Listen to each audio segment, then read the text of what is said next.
नमस्कार, देवभूमि लाइव देख रहे हैं आप। मैं हूं आपके साथ पराग गुप्ता। शुरुआत करेंगे बुलेटिन की बड़ी खबर के साथ। सबसे पहले बड़ी और अहम जानकारी सामने आ रही है। देहरादून से 7 सितंबर तक कोविड कर्फ्यू बढ़ा दिया गया है। मुख्य सचिव डॉक्टर एस संधू ने आदेश जारी कर दिए हैं। बाजार सुबह 8 बजे से रात 9 बजे तक खुलेंगे। पर्यटन स्थलों की भीड़ नियंत्रण की जिम्मेदारी जिलाधिकारियों की रहेगी। विवाह समारोह में 50 लोगों की शामिल होने की अनुमति है। शव यात्रा में भी 50 से अधिक लोग शामिल नहीं हो पाएंगे। सैलून और स्पा 50% क्षमता के साथ खोलने की अनुमति दी गई है। तो ये बड़ी खबर आपको बता रहे हैं। कोरोना कर्फ्यू को लेकर ये जानकारी मिल रही है।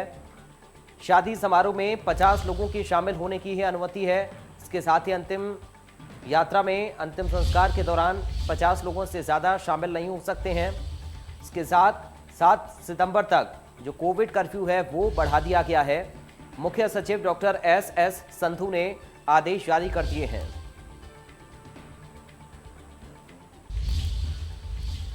और मुख्यमंत्री पुष्कर सिंह धामी का 2 दिवसीय कुमाऊं दौरा है। हवाई सर्वेक्षण से आपदा प्रभावित इलाकों का निरीक्षण उन्होंने किया।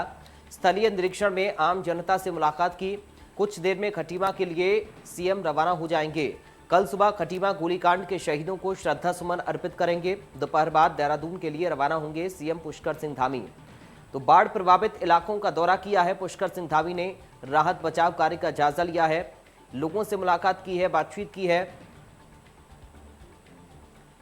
देहरादून से बड़ी जानकारी आपको बता रहे हैं। सीएम पुष्कर सिंह धामी 2 दिवसीय कुमाऊं के दौरे पर बाढ़ प्रभावित इलाकों का दौरा किया है। पिथौरागढ़ से दीपक हमारे साथ जुड़ गए लाइव संवाददाता इस वक्त। दीपक, क्या जानकारी मुख्यमंत्री के दौरे को लेकर मिल रही है अभी?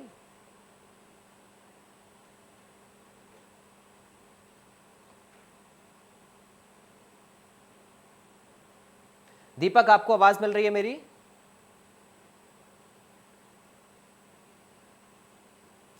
चलिए, लगता है दीपक गुप्ता से हमारा संपर्क नहीं हो पा रहा है। एक बार फिर से हम जुड़ने की कोशिश करेंगे और जानेंगे कि आखिर क्या अपडेट है मुख्यमंत्री के दौरे को लेकर। तो 2 दिवसीय कुमाऊं के दौरे पर हैं मुख्यमंत्री पुष्कर सिंह धामी। ये बड़ी जानकारी, बड़ी खबर आपको बता रही है। जो बाढ़ प्रभावित इलाके हैं वहां पर उन्होंने जायजा लिया है। इसके बाद उनके खटीमा जाने का प्रोग्राम है। 2 दिवसीय कुमाऊं का दौरा है सीएम पुष्कर धामी का। बाढ़ प्रभावित इलाकों का सीएम ने दौरा किया है। लोगों से भी स्थलीय निरीक्षण में उन्होंने मुलाकात की है। आपदा प्रभावित क्षेत्रों का निरीक्षण सीएम पुष्कर सिंह धामी ने किया है। आम लोगों से मुलाकात कर उनकी समस्याओं को जाना और जो राहत बचाव कार्य चल रहा है उसका भी निरीक्षण सीएम पुष्कर सिंह धामी ने किया है। तो अपने विधानसभा क्षेत्र खटीमा में भी जाएंगे अब पुष्कर सिंह धामी। खटीमा गोलीकांड के शहीदों को श्रद्धा सुमन अर्पित करेंगे। 2 दिवसीय कुमाऊं के दौरे पर मुख्यमंत्री पुष्कर सिंह धामी। आपदा प्रभावित क्षेत्रों का निरीक्षण सीएम पुष्कर सिंह धामी ने किया है। आम जनता से उन्होंने मुलाकात की है। कुछ देर में अपने विधानसभा क्षेत्र खटीमा भी जाएंगे सीएम। अपने विधानसभा क्षेत्र खटीमा में पहुंचकर खटीमा गोलीकांड के शहीदों को श्रद्धा सुमन अर्पित करेंगे। दीपक गुप्ता एक बार फिर से हमारे साथ जुड़ गए संवाददाता। दीपक, क्या जानकारी मुख्यमंत्री के दौरे को लेकर है? पराग, ये बताओ कि जिस तरह से आज पिथौरागढ़ के धारचूला में जो कल आपदा आई थी उसके दौरे पे मुख्यमंत्री यहाँ पे आए थे। उनके साथ सांसद अजय टम्टा भी मौजूद थे। मुख्यमंत्री ने आपदा क्षेत्रों का जो जमीनी दौरा है वो किया। उसके अलावा जो एलागाड़ जगह है जहाँ तक कि रास्ता नहीं पहुंच पाया वहां तक का फिर हवाई जब उन्होंने सर्वेक्षण किया है। उन्होंने आपदा जो प्रभावित है उन लोगों को पूरी से पूरी जो भी राहत जो योजना है उसका लाभ देने की जिलाधिकारी को यहाँ पे निर्देश दिए है। और ये कहा गया है कि किसी भी तरह से आपदा जो प्रभावित लोग हैं उनको कोई भी सहायता है, किसी भी तरह की सहायता है वो त्वरित वहां पर को उन तक पहुंचाई जानी चाहिए। जिसके लिए हेलीकॉप्टर की वहां पे कोई सुविधाएं है, हेलीकॉप्टर से जा करके राहत सामग्री पहुंचाई जाए, चाहे किसी तरह से भी पहुंचाई जाए, लेकिन बहुत जरूरी है कि वो राहत सामग्री आपदा प्रभावित तक पहुंचनी चाहिए। दीपक, लोगों से भी मुलाकात सीएम ने की है, बातचीत की है। क्या कुछ समस्याएं इस दौरान उन्होंने देखी? बिल्कुल, जो आपदा प्रभावित लोग हैं उन तक मुख्यमंत्री खुद पहुंचे हैं, उनसे मुलाकात की है, उनका दुख दर्द उन्होंने सुना है और उनको आश्वस्त किया है कि सरकार उनके साथ है, किसी भी विपत्ति में उनके साथ हमेशा खड़ी हुई है। वो निश्चिंत रहे, आगे भी मतलब जो भविष्य है वो सुखद होगा। और अभी जो ये आपदा है ये क्योंकि देवी आपदा है, इसके ऊपर किसी का कोई बस नहीं है। जिस वजह से उन्होंने उन लोगों को अपना ढाढ़स बंधाने की यहाँ पर कोई कोशिश की है।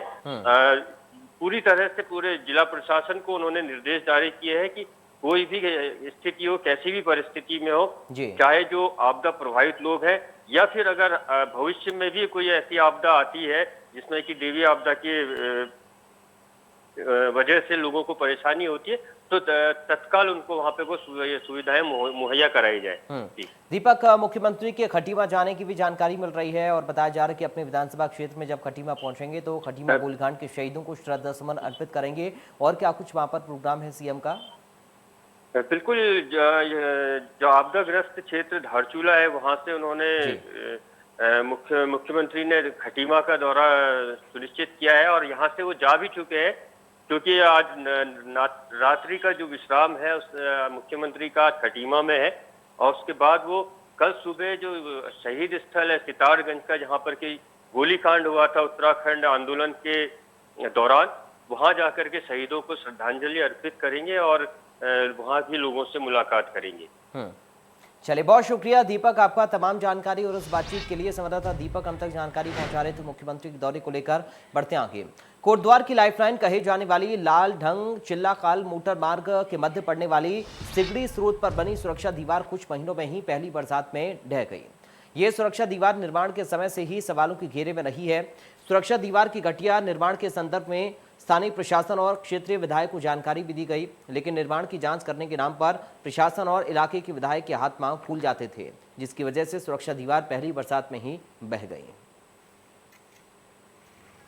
खड़कवाल करवा रहा है और ये जो है मतलब आप समझ लो कि भाजपा के नेता भी हैं ये, और इसी वजह से इन्होंने ये देखो कि अपना मतलब जो है सारा जितना भी सुरक्षा दीवार जिसको सरकारी पैसा हम तुम लोग जनता के टैक्स के पैसे से ये सब लगाया जा रहा है, लेकिन इसका किस तरीके से दुरुपयोग हो रहा है आप देख लो। इसमें सरिया बिल्कुल भी नहीं लगाए गए हैं और सीमेंट भी जो है यहाँ पर जो नदी में जो रेत पड़ी है, हर मिट्टी पड़ी है, उसी को सीमेंट के साथ मिला के इसको सुरक्षा दीवार को यहाँ पे बनाया जा रहा है, जो कि बिल्कुल ही बहुत घातक है। क्योंकि आने वाले समय में बरसात में यहाँ पे आवाजाही बहुत होती है, गाड़ियाँ जाती हैं, छोटी गाड़ियाँ हैं, बड़ी गाड़ियाँ हैं, ये सब यहाँ से निकलती हैं और दुपहिए वाहन वाले भी निकलते हैं और पानी का इतना ज़्यादा वेग रहता है कि इसमें बहने का बहुत ज़्यादा खतरा है। कहना तो ये है कि जो सुरक्षा दीवार जो बनाई गई ये इस सिकटी स्रोत में पुल से पहले, तो ये दीवार इतनी घटिया तरीके से बनाई गई कि इतना बड़ा, जबकि सब लोगों को पता है कि यहाँ पर इस सिकटी स्रोत में बहुत बड़ा फ्लड आता है और कभी कभी आता है जब ऊपर पहाड़ों में बारिश होती है तो बहुत भयानक तरीके से नदी आती। कई बार यहाँ पर जान माल की भी क्षति हुई है, गाड़ियाँ भी बह गई हैं। अब की बार भी एक वहाँ पर गुज्जर कोई नदी पार कर रहा था, वो मर गया था। तो बहुत भयंकर तरीके से बाढ़ आने के बावजूद भी, सब लोगों को पता होने के बाद भी, जो भी इस समय लोग यहाँ पर जनप्रतिनिधि हैं या कर्मचारी हैं, अधिकारी हैं, पता होने के बावजूद भी उन्होंने इस दीवार को बिल्कुल गुणवत्ता पे ध्यान नहीं दिया। जगह जगह निरीक्षण किया है, चाहे सुकरो नदी पे जो देवी रोड का जो पुल है उसको जो कटाव हो रहा है उसका भी मैंने खुद निरीक्षण किया। चिल्लाखाल, सिगटी स्रोत, गेवई स्रोत, सभी जगह मैं खुद मौके पे गया। उसके बाद मैंने एसडीएम, पीडब्ल्यूडी, सिंचाई, नगर निगम सभी अधिकारियों को बुलाया है, सारे अधिकारियों को निर्देश दिए हैं। सबकी छुट्टियां जिला प्रशासन के द्वारा निरस्त करा दी गई हैं कि अगले जब तक बरसात का सीजन रहेगा तब तक कोई अधिकारी, कोई कर्मचारी अवकाश पर नहीं जाएगा, जिससे कि इस समय हम खड़े हैं कोटद्वार की लाइफलाइन कहे जाने वाली लालडान चिल्ललखार मोटर मार्ग पर, जहां पर सिगड्डी स्रोत है। सिगड्डी स्रोत में लाखों रुपए की लागत से सुरक्षा दीवार का निर्माण कराया गया था। यहां सुरक्षा दीवार निर्माण के समय से ही गुणवत्ता के मामले में घिरी रही, लेकिन सरकार ने, प्रशासन ने इस ओर कोई ध्यान नहीं दिया, जिस कारण यहाँ पुस्ता जो लाखों रुपए की लागत से बना था वो पूरी तरह बेच चुका है।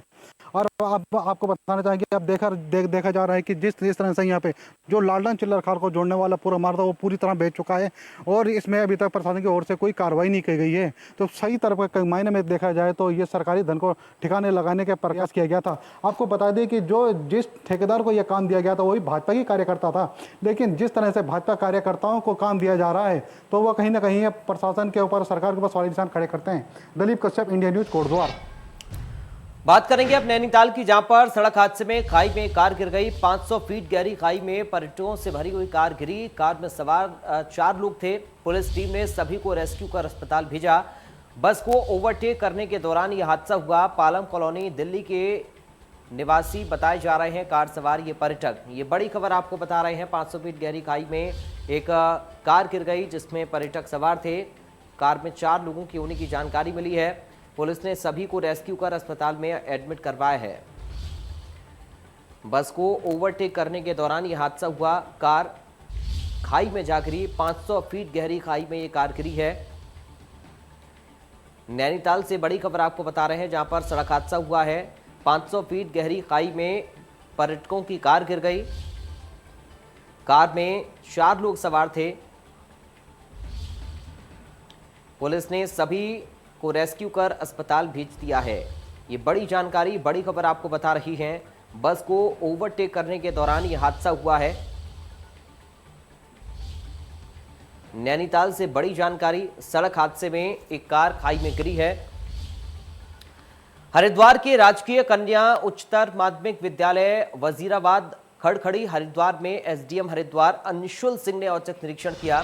निरीक्षण के दौरान विद्यालय की प्रधानाचार्य दीपा गुप्ता नदारद पाई गई। एसडीएम ने विद्यालय को लेकर टीचर से जानकारी ली। एसडीएम ने बताया कि औचक निरीक्षण के बाद विद्यालय के अंदर कई तरह की खामियां पाई गईं। साथ ही विद्यालय में छात्रों की संख्या के हिसाब से फर्नीचर की कमी भी देखने को मिली। उन्होंने बताया कि विद्यालय की प्रधानाचार्य 26 अगस्त से छुट्टी पर चल रही है, लेकिन विद्यालय की कमियों को देखते हुए उन पर कई तरह के सवाल उठ रहे हैं, जिनका जवाब उनसे लिया जाएगा।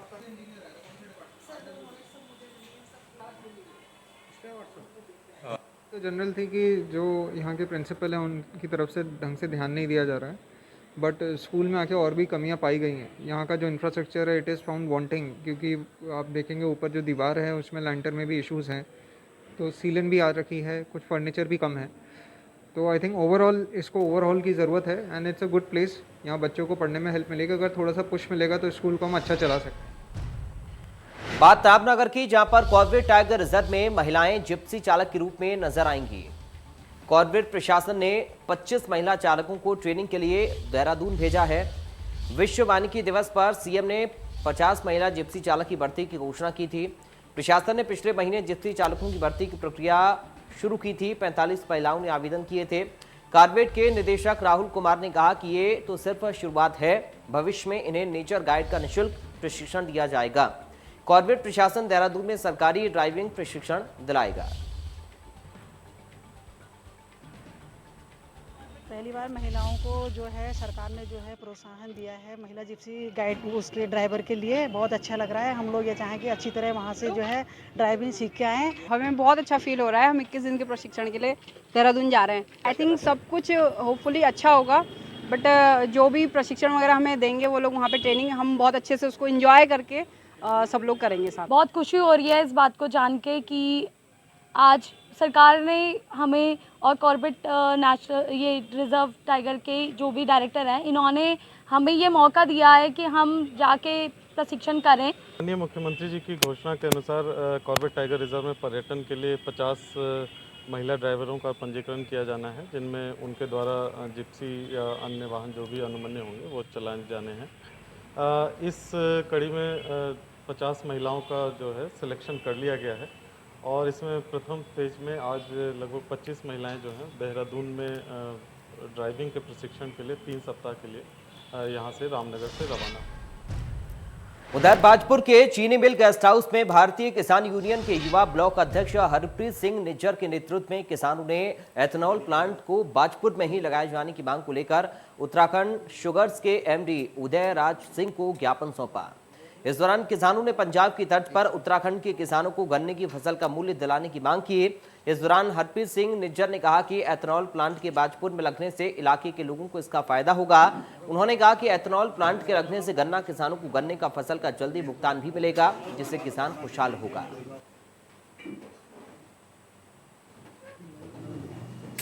हमारी जो मांग है एथेनॉल प्लांट के लिए है। पीछे बाजपुर में उसका सर्वे किया गया और कुछ कारणों से जगह की वजह से वो प्लांट लग नहीं पा रहा, यहाँ जगह के कारण समस्या आ रही है। तो हमारी मांग है जगह बदल दी जाए, बट जो एथेनॉल प्लांट है वो बाजपुर में ही रहना चाहिए। हल्द्वानी में जन्माष्टमी का पर्व कुछ अलग अंदाज में मनाया गया। लोग पीपी किट पहनकर भक्ति में सराबोर दिखे। लोगों ने किट पहनकर कृष्ण लीला में जमकर डांस किया। लोगों ने कोरोना की तीसरी लहर के लिए लोगों को जागरूक किया। युवकों का डांस देख लोग काफी खुश हुए।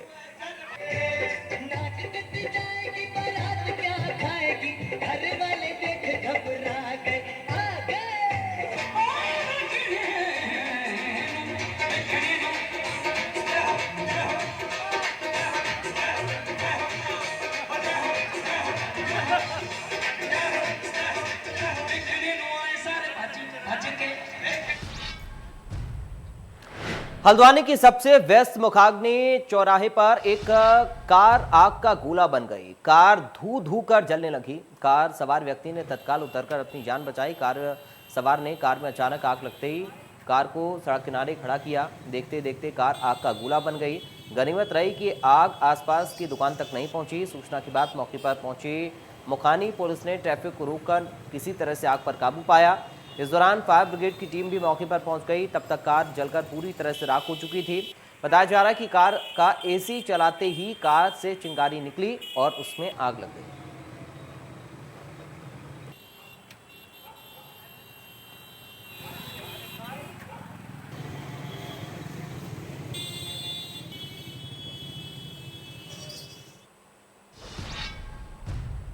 पिथौरागढ़ के धारचूला में बादल फटने से अफरा तफरी का माहौल देखने को मिला। बादल फटने से भारी नुकसान की सूचना भी मिली। कई घर जमींदोज होते हुए नजर आए। जानकारी के मुताबिक मलबे की चपेट में आने से 5 लोगों की मौत की खबर भी मिली है। मलबे से शवों को भी बाहर निकाल लिया गया है, जबकि कई लोगों का रेस्क्यू भी लगातार किया जा रहा है। इस घटना में स्थानीय लोगों में काफी दहशत है। एनडीआरएफ और एसडीआरएफ टीम मौके पर पहुंचकर राहत बचाव कार्य में तुरंत जुट भी गई थी। जिलाधिकारी डॉक्टर आशीष चौहान ने जिला आपदा परिचालन केंद्र में आईआरएस के अधिकारियों के साथ बैठक कर तत्काल मौके पर राहत और बचाव कार्य कराने के साथ ही इलाके में राहत सामग्री भेजने के निर्देश भी अधिकारियों को दिए।